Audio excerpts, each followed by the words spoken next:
નમસ્કાર વિદ્યાર્થી મિત્રો, ધોરણ 10 વિષય ગણિત પ્રકરણ 5 સમાંતર શ્રેણી ભાગ 3 એની અંદર આપણે જોઈએ ઉદાહરણ 8.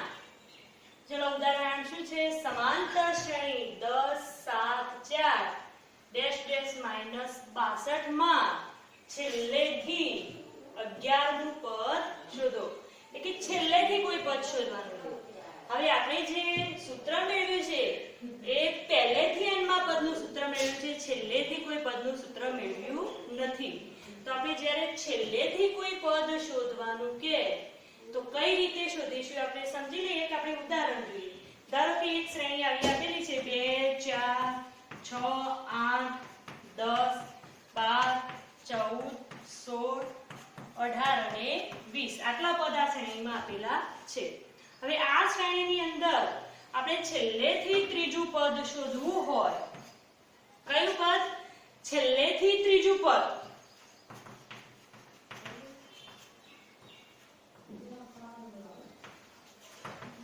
તો શું કરીશું?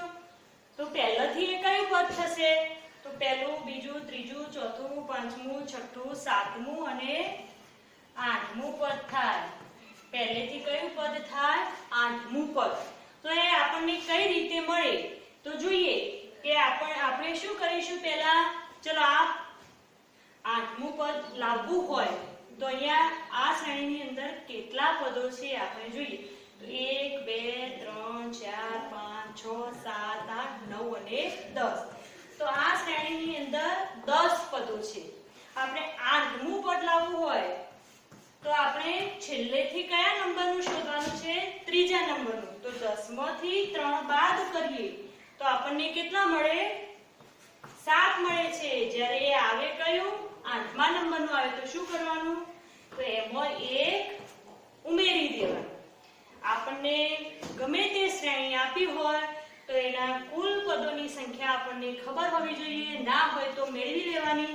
તો ટોટલ પદોની સંખ્યા મેળવી અને આપણને જે નંબરનું પદ શોધવાનું કહ્યું હોય એ નંબરનું પદ બાદ કરી દેવાનું અને પછી એમાં 1 ઉમેરી દેવાનો. તો જે નંબરનું છેલ્લેથી શોધવાનું હોય એ આપણને પહેલેથી એ અલગ નંબરનું પદ શોધવાનું થાય. ધારો કે અહીંયા જે છેલ્લેથી ત્રીજું પદ એટલે પહેલાથી એ કયું પદ છે? આઠમું. તો આપણે શું કર્યું? આ શ્રેણીના ટોટલ પદો 10, એમાંથી છેલ્લેથી કયા નંબરનું પદ છે? ત્રીજું. અને એમાં કેટલા ઉમેરી દીધા? 1. એટલે 10 માંથી 3 બાદ કરી 7 7 વત્તા 1 એટલે 8. તો પહેલેથી એ કયા નંબરનું પદ થશે? 8. અને પછી 8મા નંબરનું પદ આપણે શોધી દઈશું.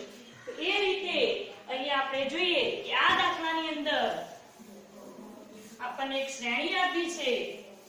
એ શ્રેણીની અંદર કુલ કેટલા પદો આપેલા છે? તો એ સંખ્યા આપી નથી, પરંતુ એનું છેલ્લું પદ આપેલું છે. તો એના ઉપરથી આપણે પહેલા આ શ્રેણીના કુલ પદોની સંખ્યા શોધીશું અને પછી છેલ્લેથી 11મું પદ શોધવાનું હોય તો જે આપણને n મળે એ n માંથી 11 બાદ કરી અને 1 ઉમેરી દઈશું એટલે પહેલાથી એ નંબરનું પદ મળી જશે.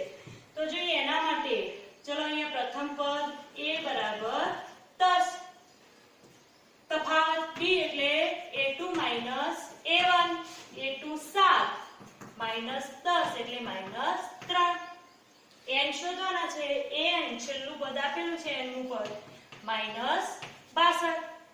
ચલો હવે n માં પદનું સૂત્ર મૂકીએ. n બરાબર a n -1 * d.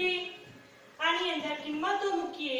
an ની કિંમત -62, a 10 વત્તા n -1 અને d ની કિંમત -3. સાદું રૂપ આપીએ તો -62 બરાબર 10. ચલો વત્તા ઓછા ઓછા 3n ઓછા ઓછા વત્તા 3 ગુણ્યા 1 એટલે 3. માટે -62 બરાબર 10 વત્તા 3 એટલે 13 3n. આ પદ આ બાજુ આવે -3n તો શું થઈ જશે? પ્લસ. તો 3n બરાબર 13 -62 આ બાજુ જશે એટલે +62. માટે 3n બરાબર 65 વત્તા 13 એટલે 3 2 5 6 અને 7 એટલે 75. માટે n બરાબર 75 75 ભાગ્યા 3 એટલે n બરાબર 25 તારી 75. કેટલા મળ્યા? 25. એ આપેલ શ્રેણીમાં કેટલા પદ છે? 25. માટે લખીશું કે આપેલ સમાંતર શ્રેણીમાં કુલ પદ 25 છે. હવે આપણે કયું પદ શોધવાનું છે? છેલ્લેથી 11મું પદ. તો છેલ્લેથી 11મું પદ, છેલ્લેથી 11મું પદ બરાબર શું થશે? કઈ રીતે શોધીશું? તો પહેલેથી જે n મળ્યો n કેટલા મળ્યા? 25 માઈનસ આપણે કયું પદ? 11. છેલ્લેથી જે હોય બાદ કરવાના વત્તા 1. ચલો 25 માઈનસ 11 એટલે કેટલા થાય? 14. 14 વત્તા 1 એટલે 15. તો 15મું પદ શોધવું પડે. બરાબર? એટલે આપણે કયું પદ શોધવું પડશે? a15. ચલો a15 શોધીએ. a15 બરાબર an ની રીતે શું થશે? 15 હોય તો a વત્તા 14b. બરાબર? આની અંદર કિંમતો મૂકી દઈએ. a ની કિંમત 10, b ની કિંમત -3. તો 10 વત્તા 14 ગુણ્યા -3 એટલે કે 10 વત્તા ઓછા ઓછા 14 તરી 42. 10 માઈનસ 42 એટલે કેટલા થશે? -32. એટલે પહેલેથી 15મું પદ -32, પહેલેથી 15મું એટલે છેલ્લેથી 11મું. માટે આપેલ શ્રેણીનું, આપેલ સમાંતર શ્રેણીનું છેલ્લેથી 11મું પદ -32 થશે. બરાબર? -32 થશે. હવે જોઈએ ઉદાહરણ 9. ચલો રકમ વાંચીએ. ₹1000 ની રકમ 8% વાર્ષિક સાદા વ્યાજ પર મૂકવામાં આવે છે. દરેક વર્ષને અંતે મળતા વ્યાજની ગણતરી કરો. શું આ વ્યાજ સમાંતર શ્રેણી બનાવે છે? જો હા, તો 30 વર્ષના અંતે મળતા વ્યાજની ગણતરી કરો. આપણને 1000 રૂપિયાની મુદ્દલ આપેલી છે અને સાદા વ્યાજની ગણતરી કરવાની છે દરેક વર્ષને અંતે, અને 30 વર્ષને અંતે મળતા વ્યાજની કિંમત શોધવાની છે. તો પહેલા તો આ શ્રેણી સમાંતર શ્રેણી બને છે કે નહીં એ જોઈએ. તો આપણને સાદા વ્યાજનું સૂત્ર ખબર છે કે સાદું વ્યાજ I બરાબર PRN ભાગ્યા 100 અથવા તો I બરાબર PRT ભાગ્યા 100 પણ લખી શકાય. હવે દરેક વર્ષને અંતે મળતા વ્યાજની ગણતરી કરીને એ શ્રેણી સમાંતર શ્રેણી બને છે કે નહીં એ જોવાનું છે, અને પછી આપણે 30 વર્ષને અંતે મળતા વ્યાજનું મૂલ્ય શોધવાનું છે. તો ચલો પ્રથમ વર્ષને અંતે મળતું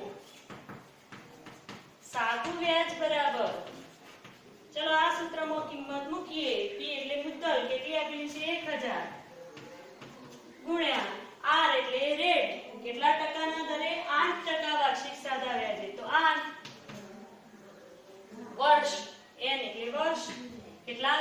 પ્રથમ વર્ષને અંતે. તો 1 ભાગ્યા 100 તો ખરા જ. ચલો 0 0 કેન્સલ થયા.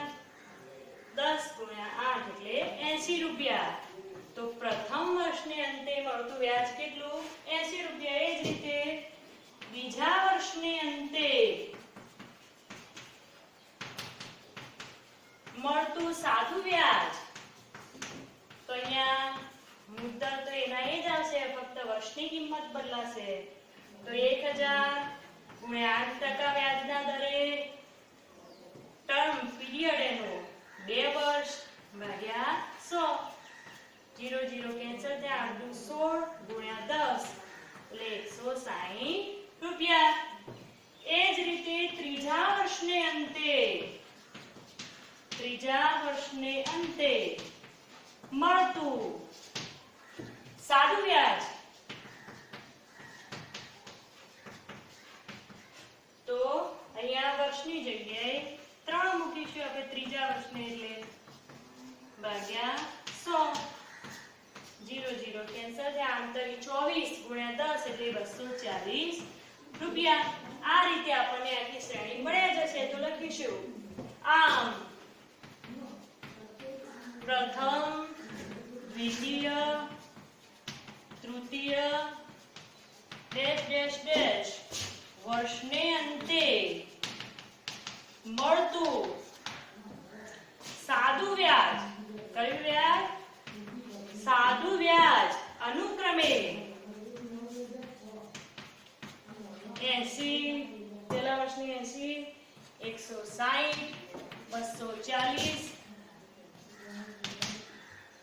છે બરાબર હવે જોઈએ કે આ શ્રેણી સમાંતર શ્રેણી છે તો અહીંયા જોઈએ કે પ્રથમ પદ a બરાબર 80 અને દરેક પદોનો તફાવત b બરાબર પણ કેટલો છે 160 માઈનસ 80 એટલે 80 240 માઈનસ 160 એટલે 80 રૂપિયા એટલે કે અહીંયા તફાવત પણ કેવો મળે છે બધા પદોનો સરખો મળે છે એટલે પ્રથમ પદ નક્કી છે અને સામાન્ય તફાવત પણ સરખો છે એટલે કે આપેલ શ્રેણી કેવી છે સમાંતર શ્રેણી છે અહીં પદોનો તફાવત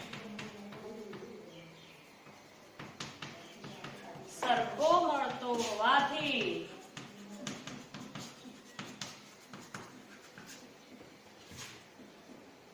આપેલ શ્રેણી કેવી છે સમાંતર શ્રેણી છે હવે આપણે કેટલા વર્ષને અંતે તો 30 વર્ષને અંતે મળતું સાદું વ્યાજ શોધવું છે તો એ 30 શોધવા પડશે તો આપણે અહીંયા n બરાબર 30 લેવા પડશે a 80 અને d 80 તો an બરાબર a વત્તા n માઈનસ 1 ઇન્ટુ d આ સૂત્રની અંદર આપણે કિંમતો મૂકી દઈએ તો માટે a 30 બરાબર n ની જગ્યાએ 30 a તો 80 વત્તા n 30 માઈનસ 1 ગુણ્યા d એ પણ કેટલો છે 80 સાદું રૂપ આપીએ તો 80 વત્તા 30 માઈનસ 1 એટલે 29 ગુણ્યા 80 તો 80 વત્તા 29 ગુણ્યા 8 972 નો બગડો વધી 7 8 દુ 16 ને 7 23 232 અને 1 0 એટલે 2320 ચલો 2320 વત્તા 80 એટલે કેટલા રૂપિયા થશે 2400 રૂપિયા એટલે કે એ 30 બરાબર આપણને કેટલા મળ્યા 2400 રૂપિયા માટે આપેલ શ્રેણીનો 30 વર્ષના અંતે મળતું સાદું વ્યાજ કેટલું છે 2400 રૂપિયા છે 2400 રૂપિયા છે હવે નેક્સ્ટ ઉદાહરણ જોઈએ ઉદાહરણ 10 ફૂલોની એક ક્યારી છે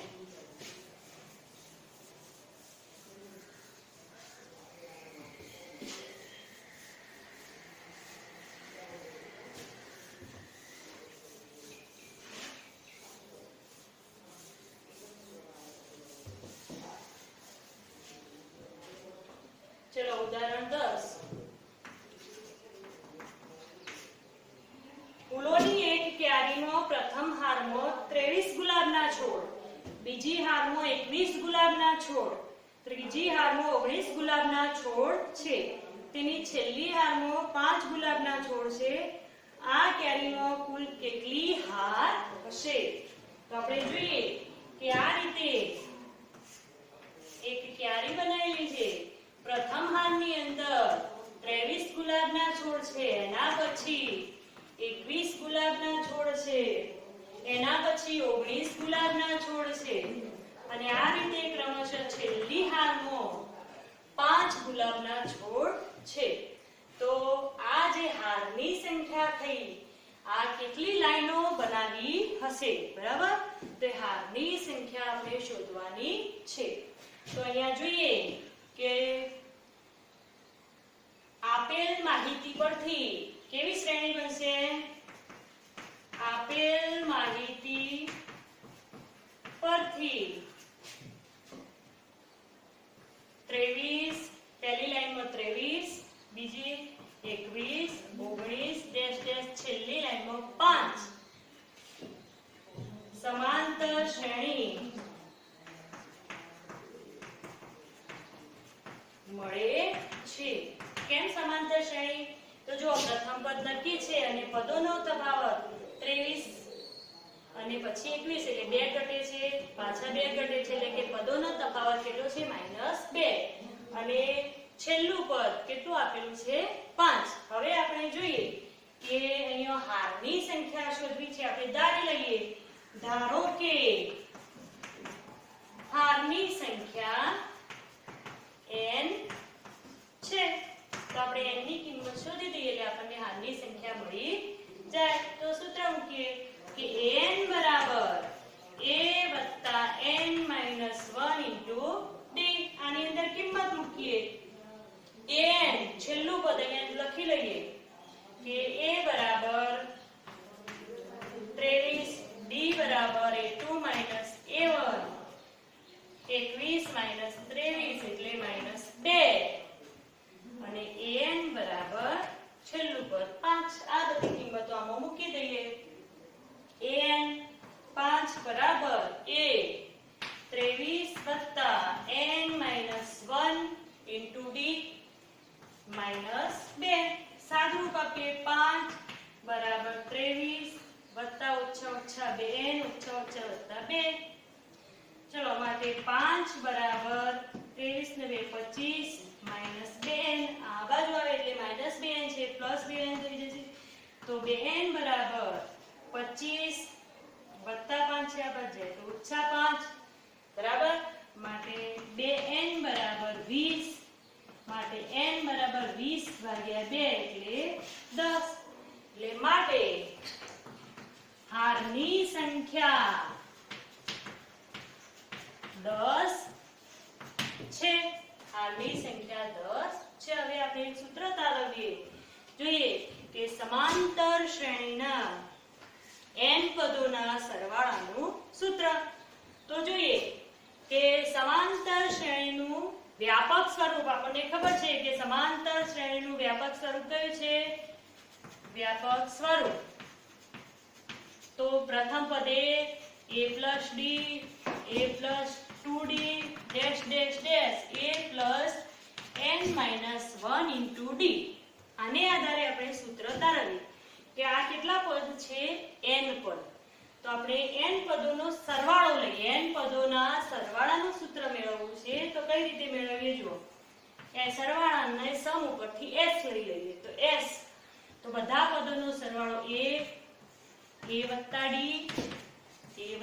2d ડેશ ડેશ ડેશ, છેલ્લું પદ a + n - 1 * d. ચલો હવે ફરીથી આના લાઈન લખીએ, પણ ક્રમ ઉલટાઈને લખીએ. સરવાળો છેલ્લાથી પહેલી બાજુ જઈએ કે છેલ્લું પદ પહેલું લખીએ a + n - 1 * d. પછી એના આગળનું પદ કયું આવે? તો એના કરતો એક ઓછા. આ છેલ્લું પદ હોય તો આગળનું પદ કયું આવે? ધારો કે 15નું પદ હોય, એ 15, તો અહીંયા એ 14 આવે એટલે એના કરતો એક ઓછા. તો અહીંયા ગુણાયેલો જે સહગુણક n - 1 હોય તો એના કરતો એક ઓછો એટલે n - શું થઈ જાય? 2. એટલે a + n - 2 * d. એ જ રીતે a + n - 3 * d dash dash dash, છેલ્લું પદ આવશે a. હવે જોઈએ કે આ બંનેનો સરવાળો કરવાનો. આ બંનેનો શું લેવાનો? સરવાળો. તો s + s એટલે 2s, બરાબર? હવે 2s ડાબી બાજુનો સરવાળો, જમણી બાજુનો જમણી. હવે આ બંને પદોનો સરવાળો કરીશું આ બધા ક્રમિક પદોનો સરવાળો આપણે કરીએ તો જોઈએ શું મળે છે. ચલો a વત્તા a એટલે 2a પ્લસ આ તો ખરું જ n minus 1 into d. તો આ બંનેનો સરવાળો મળ્યો આપણને આ. ચલો આ બંનેનો સરવાળો શું મળે a વત્તા d વત્તા a વત્તા n minus 2 into d. બરાબર. તો જોઈએ a વત્તા a એટલે 2a વત્તા આ d તો ખરા જ વત્તા અહીંયા ગુણાકાર કરી દઈએ તો n into d minus 2d. હવે જોઈએ સાદુરૂપ આપીએ તો 2a પ્લસ ચલો n into d તો ખરા d આ વત્તા d આ ઓછા 2d એટલે ઓછા d. ચલો આમાં d કોમન લઈએ d લઈ લીધા કોમન તો અહીંયા શું વધશે n અને અહીંયા માઈનસ a એટલે આ બંનેનો સરવાળો શું મળે 2a n 1 into d. તો અહીંયા પણ એ રીતે મળશે 2a n 1 into d. એ જ રીતે અહીંયા -3d અને +2d એટલે આમાં પણ -d જ રહેશે એટલે n 1d જ આવશે એટલે 2a n 1 into d. એ જ રીતે છેલ્લું પદ a એટલે 2a n 1 into d. હવે આપણે જોઈએ કે આ કેટલા પદોનો સરવાળો છે તો કુલ n પદોનો સરવાળો છે એટલે આ સરવાળોમાં કેટલા પદ થયા આપણે આ બધા લઈ લીધા તો n પદો ટોટલ થયા. તો જોઈએ હવે કે 1 વત્તા 1 વત્તા 1 n વખત હોય તો આપણે n ગુણ્યા 1 લખીએ છીએ તો 2a n 1 into d 2a n 1 into d 2a n 1 into d n times હોય તો આપણે n ગુણ્યા એ પદ લખી દઈશું તો 2s બરાબર n ગુણ્યા 2a n 1 into d. હવે અહીંયા s ને કરતા બનાવીએ તો માટે s બરાબર આ બે છેદમાં લઈ જઈએ તો n ભાગ્યા 2 કૌંસમાં 2a n 1 into d. તો આપણને આ સૂત્ર મળ્યું કે s બરાબર n/2 કૌંસમાં 2a n 1 into d. હવે આ સૂત્ર જ્યારે આપણે ઉપયોગમાં લેતા હોઈએ ત્યારે આપણે એકલો s નહીં લખીએ આપણને 23મું પદ કીધું હોય તો એકલો s ના લખી શકાય એટલે આપણે લખીશું કે sn બરાબર n/2 કૌંસમાં 2a n 1 into d. તો આ સૂત્ર n પદોના સરવાળાનું સૂત્ર છે. હજુ આપણે જોઈએ કે આનું બીજું સૂત્ર પણ આપણે આ રીતે લખી શકીએ 2a ની જગ્યાએ લખીએ 2a છે તો a વત્તા a આપણે લખી શકીએ a પ્લસ a એટલે 2a થઈ જાય વત્તા n 1 into d. તો sn બરાબર n/2 ચલો a એમના એમ રાખીએ હવે a વત્તા n 1 into d એની જગ્યાએ આપણે એકમાં પદનું સૂત્ર જોયું છે કે n બરાબર a n 1 into d. તો આની જગ્યાએ આપણે શું લખી શકીએ an. તો a n તો કોઈ વાર આપણને છેલ્લું પદ આપેલું હોય જ્યારે શ્રેણીમાં ત્યારે આપણે આ સૂત્ર પણ મૂકી શકીએ કે n/2 કૌંસમાં a વત્તા an. અને an ની જગ્યાએ ઘણીવાર આપણે ક્યાંક આવું પણ જોવા મળે n/2 કૌંસમાં a l. તો an ની જગ્યાએ છેલ્લા પદ માટે l સંકેત પણ વપરાય છે. તો n પદોના સરવાળાનું સૂત્ર આપણે આ ખાસ યાદ રાખી લઈશું કે sn બરાબર n/2 કૌંસમાં 2a n 1 into